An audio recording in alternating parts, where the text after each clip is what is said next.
Subscribe कीजिए मेरे channel maths with पूजा को और बेल आइकन को दबाना ना भूलें, जिससे आप मेरे मैथ लेक्चर्स को सबसे पहले देख सकें। मेरे वीडियो लेक्चर्स को शेयर कीजिए। Thank you. Welcome again students. आज हम अपने प्रीवियस वीडियो को कंटिन्यू करते हुए ही चैप्टर 6 के कुछ और क्वेश्चंस करेंगे जो हमारे लास्ट ईयर के एग्ज़ाम में आए हुए हैं और जो 1 मार्क के हैं।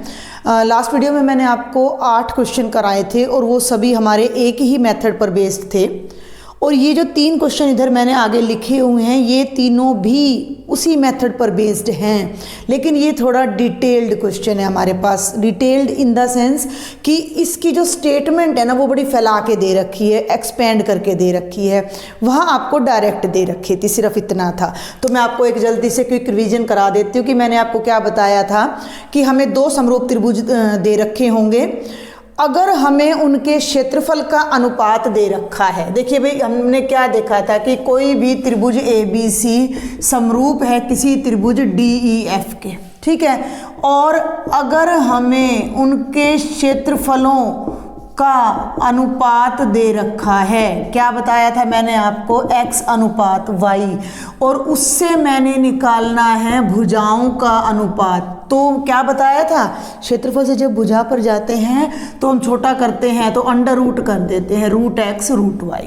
और अगर उल्टा है, उल्टा इन द सेंस कि आपको भुजाओं का रेशो तो दे रखा है, भुजाओं का रेशो दे रखा है A/B, और आपने उन्हीं त्रिभुजों के क्षेत्रफल का रेशो निकालना है, तो वो मैंने आपको बताया था क्या बन जाएगा, A²/B²। ये सब हम अपने लास्ट वीडियो में डिस्कस कर चुके हैं। तो अब हम इससे आगे बढ़ते हैं। क्वेश्चन नंबर 9 हमारा, जो कि इसी सीक्वेंस में आगे चलेगा, ये 2019-20 में आया हुआ है।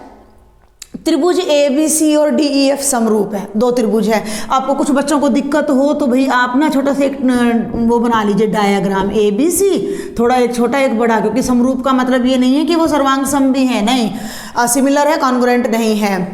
तो यदि त्रिभुज ABC का क्षेत्रफल 16 वर्ग सेंटीमीटर है, भाई इसका क्षेत्रफल 16 है, ध्यान देंगे, और DEF का क्षेत्रफल कितना है, 25 वर्ग सेंटीमीटर।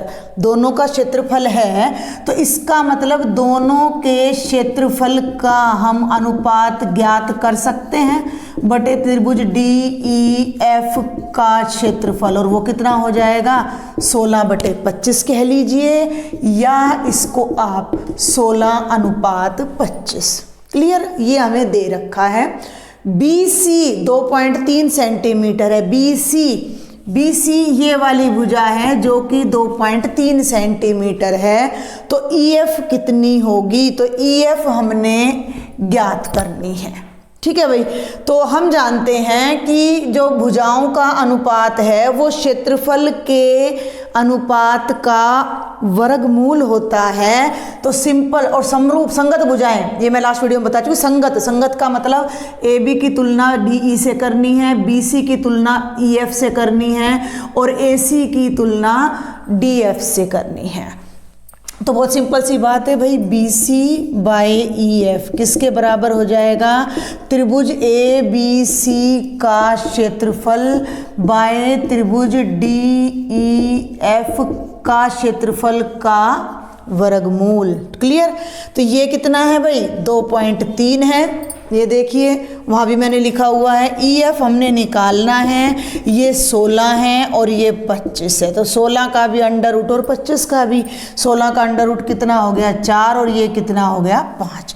क्वेश्चन का ट्विस्ट समझिए कि जो पिछले 8 क्वेश्चन हमने किए थे वो डायरेक्ट थे। हमें क्षेत्रफलों का अनुपात दे रखा था और भुजाओं का अनुपात ज्ञात करना था, या भुजाओं का अनुपात दे रखा था और क्षेत्रफलों का अनुपात ज्ञात करना था। अब हमें क्षेत्रफल दे दिया, अनुपात नहीं दिया, अनुपात हमने निकाल लिया।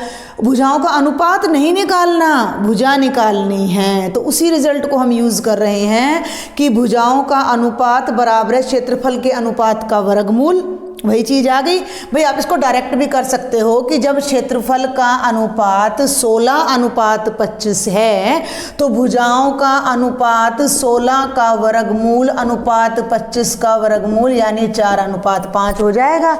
तो ये जो हमारा सवाल है BC बटा EF डायरेक्ट 4/5 के इक्वल आ जाएगा। एक नंबर में तो इतना भी नहीं करना है, एक नंबर में तो अपने वर्बल चलना है। तो ये अब हम इस चीज़ को सॉल्व करते हैं, क्रॉस मल्टीप्लाई। 5 को इधर ले आइए, 2.3 गुणा 5, ठीक है भाई। और EF को उधर ले जाइए, 4 गुणा EF। EF की वैल्यू आपने निकालनी है तो 4 को आप यहाँ इसके नीचे ले आएंगे, डेसिमल हटाकर यहाँ पर आप 10 लगा देंगे। तो ये बन गया भाई 5 दूनी 10 और ये बन गया 23/8। और इसको आप सॉल्व कर लीजिए। तो अब ये आंसर जो है वो डेसिमल में है, तो आपको भाग करनी आनी चाहिए। 8 दूनी 16, 13 में से 6 गए 7 और 8 8 64 भाई, 6 8 7 56 और 8 5 40। तो EF की वैल्यू आनी चाहिए 2.875 सेंटीमीटर, जो कि हमारा ऑप्शन नंबर A है।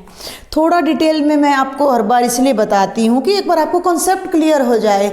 दूसरा, यही क्वेश्चन अगर 2 नंबर में आ गया तो आप केवल आंसर लिखकर नहीं आ सकते, इतना सा तो आपको करना पड़ेगा 2 नंबर में, क्लियर। अदरवाइज आप ये देखिए कि ये बिल्कुल वर्बल क्वेश्चन है, आप इसको पोज करके आराम से देख लीजिएगा। बिल्कुल वर्बल क्वेश्चन है कि हमने छोटा सा डायग्राम बनाया, मैं रिपीट कर रही हूँ क्वेश्चन को, कि इसका एरिया 16, इसका 25, ये साइड दे रखी है और ये साइड निकालनी है। इनसे हमें क्षेत्रफल का अनुपात मिल गया। क्षेत्रफल का अनुपात मिल गया तो भाई भुजाओं का अनुपात कितना हो जाएगा, मोटी सी बात है भाई, भुजाओं का अनुपात हो जाएगा 4:5। क्यों? 16 का वर्गमूल 4 और 25 का 5। अब भुजाएं कौन सी हैं? BC और EF का अनुपात कितना हो जाएगा? 4/5। इसके बाद ये और ये आ जाएगा और ये सारा तो फिर हमें करना ही पड़ेगा, चाहे आप 1 नंबर में कर लीजिए चाहे आप 2 नंबर में कर लीजिए। सेम आपका सेकंड पार्ट है, सेकंड क्वेश्चन है, जो कि ये भी सेम 2019 में 2020 में आया हुआ है बेटा। त्रिभुज ABC का क्षेत्रफल 64 वर्ग सेंटीमीटर है, 64 वर्ग सेंटीमीटर है। DEF का क्षेत्रफल 121 वर्ग सेंटीमीटर है। EF भुजा 15.4 है, ध्यान देंगे। EF यानी ये वाली भुजा अब हमें पता है 15.4 है, तो इसी की संगत भुजा BC ज्ञात करनी है। क्वेश्चन कोई बिल्कुल अटपटा नहीं मिलेगा आपको, तो BC हमने ज्ञात करनी है। तो हमें ये पता है दोनों समरूप त्रिभुजों का क्षेत्रफल दे रखा है, तो भाई क्षेत्रफल का अनुपात कितना हो गया? 64:121। ये क्षेत्रफल का अनुपात है, तो भुजाओं का अनुपात कितना हो गया? इसका वर्गमूल, और वर्गमूल कितना होता है? 8:11। अब ये ध्यान रखिएगा कि पहली भुजा ABC की ही लेनी है और दूसरी भुजा आपने DEF की ही लेनी है। तो पहली भुजा हमने ले ली BC और दूसरी ले ली EF, और वो अनुपात कितना आ गया? 8:11। क्योंकि इनके क्षेत्रफल का अनुपात 64:121 था, तो भुजाओं का अनुपात उसका वर्गमूल आ गया 8:11। अब इसको सॉल्व कर लीजिए। BC हमने कैलकुलेट करना है, EF हमें पता है 15.4 है, बराबर है 8 गुणा 11। 15.4 को राइट साइड में ले जाइए और सॉल्व कर दीजिए। BC यहीं रह गया, 8 गुणा 15.4 का मतलब होता है 154/10 और ये 11 यहाँ है। 11 से 154 कैंसिल हो जाएगा, 11 एकम 11, 11 चौक 44, 2 5 10 और 2 7 14 और ये आ जाएगा 8 7 जा 8 7 56/5। सॉल्व कर लीजिए। 5 एकम 5, 5 एकम 5, 5 दूनी 10, 11.2 सेंटीमीटर आपका आंसर आएगा। और देखते हैं कि हमारे ऑप्शन में कहीं है या नहीं है। यस, A ऑप्शन हमारा है 11.2 सेंटीमीटर। तो आपको ये बात समझ आई मैंने कैसे किया? बिल्कुल, अगर आपको आपने मेरे पिछले 8 क्वेश्चन आपने किए हैं, उस टाइप के और क्वेश्चन ट्राई किए हैं, तो आपको बहुत आराम से समझ आ गया होगा। किस जो बच्चे अभी देख रहे हैं वो पहले लास्ट वीडियो को देखें, जो चैप्टर 6 की फर्स्ट वीडियो है। चलिए अब हम आगे बढ़ते हैं। इसी सीरीज में एक और क्वेश्चन है में कि 2019 में आया है, triangle ABC similar to triangle DEF। त्रिभुज ABC DEF के समरूप है, ठीक है भाई। और अब ध्यान देंगे AC 19 सेंटीमीटर है और DF 8 सेंटीमीटर है। एक बार फिर से हम थोड़ा साफ सा डायग्राम यहाँ बना लेते हैं। नाम वही है दोनों त्रिभुजों के, एक का नाम है भाई ABC और दूसरे ट्रायंगल का नाम है बेटा जी DEF। क्लियर, समझ आ रहा है? तो AC यानी कि ये वाली साइड हमें दे रखी है 19 सेंटीमीटर। हम अपनी कन्वीनियंस के लिए डायग्राम बना रहे हैं भाई। DF 8 centimetre. नहीं तो 1 नंबर के क्वेश्चन में आपको कोई डायग्राम नहीं बनाना, कुछ नहीं करना। तो दोनों त्रिभुजों के क्षेत्रफल का अनुपात क्या होगा? कितना आसान क्वेश्चन है कि एक दो ट्रायंगल सिमिलर हैं, दोनों की भुजाएं दे रखी हैं। भुजाएं देने का मतलब AC और DF का जो अनुपात है वो 19/8 कह लीजिए या 19:8 कह लीजिए। बस थोड़ा सा ट्विस्ट दे दिया क्वेश्चन में, थोड़ा सा इसको घुमा दिया कि आपको अनुपात नहीं दिया, अनुपात की बजाय आपको साइड्स का मेजरमेंट दे दिया, तो उससे आप अनुपात निकाल लीजिए। अनुपात हो गया भाई 19:8। जब भुजाओं का अनुपात हमें पता लग गया तो क्षेत्रफल का अनुपात क्या हो जाएगा? ये भुजाओं का अनुपात है तो क्षेत्रफल, भुजा से क्षेत्रफल पे जाओगे तो स्क्वायर करना है, तो वो हो जाएगा 19 का स्क्वायर अनुपात 8 का स्क्वायर। 19 का स्क्वायर होता है 361 और 8 का स्क्वायर होता है 64। तो हमारा आंसर आएगा 361 अनुपात 64, जो कि हमारा अनुपात को हम बटा में भी, बाय में भी, फ्रैक्शन की फॉर्म में भी लिख सकते हैं। तो ये हमारा राइट ऑप्शन हो जाएगा बेटा जी, ऑप्शन नंबर बी। ठीक है भाई, अब हम आगे कुछ और क्वेश्चंस देखते हैं इसके। चलिए अब हम आगे करते हैं कुछ क्वेश्चंस। ये है क्वेश्चन नंबर 12 और ये जो 4 क्वेश्चन मैंने यहाँ लिखे हैं ये चारों क्वेश्चन ही 2019 और 2020 में आए हुए हैं, 1 मार्क में ही। यहाँ पर अब हमारे कुछ नियम हैं जो समरूपता के हैं, उन पर आधारित ये 4 क्वेश्चन है, बहुत आसान है। एक बार मैं समरूपता आपको फिर से बता दूं, मैंने पिछले लेक्चर में भी आपको बताया था। हम बेसिकली बात करते हैं त्रिभुज की। तो कोई भी 2 त्रिभुज समरूप तब होते हैं, आपको मैंने बताया था कि ABC और DEF को समरूप करने की 2 अलग अलग शर्तें होती हैं। एक, उनकी संगत भुजाएं समानुपाती हों, और वो भी मैंने आपको बताया था कि AB की तुलना DE से करनी है, BC की तुलना EF से करनी है संगत नाम के हिसाब से, और AC बाय DF। या तो ये कंडीशन होनी चाहिए जिसे हम SSS नियम बोल देते हैं, या फिर क्या होना चाहिए कि इनके कॉरस्पॉन्डिंग एंगल्स, संगत कोण, कोण A कोण D के बराबर होना चाहिए, कोण B कोण E के, 2 में ही काम चल जाता है, क्योंकि तीसरा कोण तो जब 2 कोण बराबर हैं तो तीसरा कोण अपने आप बराबर आ जाता है। और तो कोण C किसके बराबर होना चाहिए? कोण F के। ये नियम हमारा AAA नियम कहलाता है। ये होती है त्रिभुज की समरूपता। लेकिन यहाँ कुछ एक क्वेश्चन अपने त्रिभुज से थोड़ा हटकर भी आए हुए हैं, तो हम उन्हें भी डिस्कस करेंगे। पहला देखते हैं क्या है, हमारी जो वीडियो की श्रृंखला उसमें ये 12वां क्वेश्चन है। भुजाओं की समान संख्या वाले 2 बहुभुज, ध्यान देंगे, भुजाओं की समान संख्या 2 बहुभुज। बहुभुज क्या होते हैं? त्रिभुज, चतुर्भुज, पंचभुज, षटभुज, सप्तभुज, अष्टभुज, नवभुज, दशभुज। 2 भुज का तो कोई आकृति होती नहीं, क्योंकि 2 भुजाओं से ये 2 पैने आप एक क्लोज फिगर नहीं बना सकते। ऐसे कर लीजिए, ऐसे कर लीजिए, तो ये खुली रहेगी, क्लोज फिगर नहीं बनती है। तो त्रिभुज से हमारे बहुभुज स्टार्ट होते हैं। और समान संख्या का मतलब है त्रिभुज की तुलना त्रिभुज से करनी है, चतुर्भुज की तुलना चतुर्भुज से करनी है, और भाई पंचभुज की तुलना पंचभुज से करनी है हमने, षटभुज की तुलना षटभुज से करनी है, एंड सो ऑन। सर्कल की तुलना सर्कल से ही करनी है। क्लियर?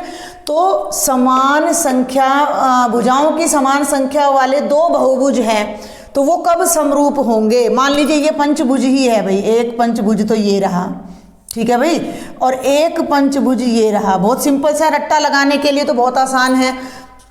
थोड़ा सा मैं आपको लॉजिक बताना चाहूँगी कि भुजाओं की समान संख्या वाले 2 बहुभुज समरूप होते हैं यदि उनके संगत कोण, संगत की फिर वही बात आ जाती है कि ये वाला कोण इससे तुलना करनी है, इस कोण की तुलना इससे करनी है, इस कोण की तुलना इससे करनी है, इसकी इससे करनी है और इसकी इससे करनी है। तो अगर इनके संगत कोण क्या हो, उनके बीच में क्या शर्त हो कि ये बहुभुज समरूप हो जाएं। पहला ऑप्शन है कि कोण बराबर हो, देखते हैं। दूसरा ऑप्शन हो समानुपाती हो। तीसरा ऑप्शन है समबाहु हो। तो ये तो बेवकूफ़ सा क्वेश्चन है कि भाई समबाहु तो कोण कभी हो ही नहीं सकते। कोण में कोई भुजाएं थोड़ी होती, कोण के तो दो वर्टेक्स होते हैं। और समद्विबाहु हो तो कोण समद्विबाहु भी नहीं हो सकते। तो हमारा ये ऑप्शन भी खारिज हो जाता है, ये ऑप्शन भी खारिज हो जाता है। और समानुपाती कोण नहीं होंगे। अगर ये कोण केवल और केवल बराबर होंगे तभी हमारे ये दोनों पंचभुज समरूप होंगे। क्यों भाई, मान लीजिए कि ये एक भुजा है और ये दूसरी, और इनके बीच में ये 60 डिग्री का कोण है, तो ये ऐसे बनेंगी। लेकिन अगर ये कोण दूसरे में 60 का होने की बजाय 50 का हो गया तो ये भुजा थोड़ी मुड़ जाएगी, मुड़ गई ना। तो ये त्रिभुज इसके समरूप नहीं होगा कि जितना झुकाव यहाँ था उतना झुकाव यहाँ नहीं बन रहा है। तो एक मोटी सी हमें बात याद रखनी है कि बहुभुज समरूप तभी होते हैं जब उनके संगत कोण बराबर होते हैं। त्रिभुज में देख लीजिए, त्रिभुज में भी हमने यही किया है। चलिए दूसरा क्वेश्चन, ये सब 19-20 के हैं। सभी खाली स्थान त्रिभुज समरूप होते हैं। खाली स्थान यानी किस तरह के त्रिभुज, 4 ऑप्शन आपको दे रखे हैं। इन चारों में से किस तरह के त्रिभुज हैं जो समरूप होते हैं, जो एक जैसे होते हैं। सर्वांगसम नहीं, सर्वांगसम तो एक दूसरे को ढक लेते हैं। समरूप जिनका रूप एक सा हो। बराबर त्रिभुज, तो देखिए त्रिभुज तो बराबर होते नहीं हैं। त्रिभुजों में बराबरी वाली कोई बात नहीं, या तो समरूपता होती है या सर्वांग समता। एक ऑप्शन कैंसिल हो गया, बच गए 3 ऑप्शन, समबाहु, समद्विबाहु और समकोण। चलिए जो नहीं है पहले उनकी बात करते। समद्विबाहु क्यों नहीं हो सकता भाई? समद्विबाहु त्रिभुज में क्या होगा कि एक त्रिभुज तो ये है भाई हमारा ABC, ये समद्विबाहु है हमारा, ठीक है। और एक त्रिभुज ऐसा हो सकता है कि भाई ये हो हमारा समद्विबाहु त्रिभुज। क्लियर, समझ आ रही है मेरी बात? अब कोणों की बराबरी नहीं हो सकती। मान लीजिए इसका ये कोण है 100 डिग्री का, तो ये दोनों कोण कितने कितने के बच गए भाई? 40-40 के। भाई ये दो भुजाएं बराबर हैं तो दोनों कोण बराबर होंगे 40-40 के। लेकिन इस त्रिभुज में मान लीजिए ये दोनों भुजाएं बराबर हैं, ये कोण है अपना हम मान लेते हैं कि 80 डिग्री का, तो ये दोनों कितने कितने के बच गए? 50-50 के। तो कोण तो बराबर नहीं आ रहे। समद्विबाहु होना कोणों के बराबर होने की गारंटी नहीं देता है। अगर किन्हीं 2 समद्विबाहु त्रिभुज की हम बात करें तो उनके कोण भी बराबर हो ऐसा बिल्कुल नहीं है, ठीक है। समझ आ रही मेरी बात? भुजाएं भी समानुपाती कैसे हो जाएंगी? ये वाली हो सकती है 2, तीसरी तो नहीं होगी ना। तो ना तो भुजाएं समानुपाती होंगी ना कोण, और यही लॉजिक समकोण पर लगता है। तो इसलिए हमारा केवल एक ऑप्शन बचता है कि जितने भी समबाहु, क्यों भला, देखिए जरा, ये है भाई एक समबाहु त्रिभुज ले लीजिए, इसकी तीनों भुजाएं हैं 5, 5 और 5। दूसरा समबाहु त्रिभुज ले लीजिए जिसकी तीनों भुजाएं हैं 7, 7 और 7। अब इनकी भुजाओं का अनुपात ले लो, तो इसका इससे अनुपात लोगे तो 5:7, इसका इससे अनुपात लोगे तो भाई 5:7, और इसका इससे अनुपात लोगे तो 5:7। भुजाओं का अनुपात बराबर आ रहा है। और दूसरी बात, इक्विलेटरल ट्रायंगल के जो सारे कोण होते हैं तीनों बराबर होते हैं, तो वो कितने? तो इसके भी तीनों कोण 60 डिग्री के, उसके भी तीनों कोण 60 डिग्री के, तो समबाहु त्रिभुज अपने आप समरूप हो गए। क्लियर? तो समबाहु त्रिभुज ही समरूप होते हैं, ये आपने याद रखना है। अब हम आते हैं नेक्स्ट क्वेश्चन पे। सभी वर्ग ये मैंने यहाँ बना रखा है, खाली स्थान होते हैं। सभी वर्ग, सभी की बजाय हम 2-4 ले लेते हैं, 1-2 लेके देखते हैं भाई वर्ग। एक वर्ग हमने ले लिया जिसकी भुजा है, चारों भुजाएं 2-2 सेंटीमीटर हैं, ठीक है भाई। एक वर्ग हमने ले लिया जिसकी चारों भुजाएं 4-4 सेंटीमीटर हैं, ठीक है। अब वर्ग की खासियत देखो ना, वर्ग के चारों कोण कितने होते हैं? 90, इसके भी 90, तो कोण तो बराबर हो ही गए। और हमने ये देखा है कि समान संख्या वाले बहुभुज समरूप होते हैं अगर उनके संगत कोण बराबर हों, और इनके तो संगत कोण बराबर हैं, और भुजाएं तो समानुपाती होंगी ही हमेशा, क्योंकि इसकी चारों भुजाएं बराबर हैं, इसकी चारों, तो 2/4, 2/4, 2/4, हर एक का अनुपात 2:4, यानी 1:2 आएगा। आयत समरूप नहीं होती सारी, वर्ग सारे समरूप होते हैं, तो सारे वर्ग क्या होंगे, समरूप होंगे। अलग नहीं आएगा, बराबर नहीं आएगा, सर्वांग सम तो बिल्कुल नहीं होते, क्योंकि ये एक दूसरे को ढकेंगे थोड़ी, पूरा पूरा कवर थोड़ी कर लेंगे, सर्वांग सम नहीं होंगे, समरूप होंगे दिखने में एक से। चलिए लास्ट क्वेश्चन है ये, इस ब्लैक बोर्ड पर लिखा हुआ अभी व्हाइट बोर्ड पर, सभी वृत्त खालिस्तान होते हैं। तो वृत्तों पर भी यही बात लागू होती है कि सभी वृत्त भी, वृत्तों में देखिए एंगल नहीं होता बेटा जी, तो वृत्तों की जो स्टडी करते हैं हम वो रेडियस से करते हैं। इसका रेडियस मान लीजिए 3 सेंटीमीटर है और इसका रेडियस मान लीजिए 5 सेंटीमीटर है, तो समरूप ये हैं, क्योंकि वो भी गोल है ये भी गोल, और इनकी त्रिज्याओं का, इनका जो एक ही डायमेंशन होती है सर्कल के लिए, डायमेंशन समझते हैं आप, लंबाई चौड़ाई ऊंचाई मोटाई अलग अलग आकृतियों की अलग अलग डायमेंशंस होती हैं। तो सर्कल की स्टडी हम केवल और केवल त्रिज्या से करते हैं, और इनकी त्रिज्या कहीं से भी ले लो, ये वाली त्रिज्या भी 3-5 है, ये वाली त्रिज्या लोगे तो भी 3-5 है, ये वाली त्रिज्या लोगे तो भी 3-5 है। तो वृत्त भी हमेशा हमारे क्या होते हैं, समरूप होते हैं। तो ये कुछ क्वेश्चन थे हमारे इस लेक्चर में। कुछ क्वेश्चंस मैं आपको अपने नेक्स्ट वीडियो लेक्चर में कराऊंगी, तब तक आप इनकी प्रैक्टिस कीजिए। If you like my video lectures then please share and subscribe my channel. Thank you.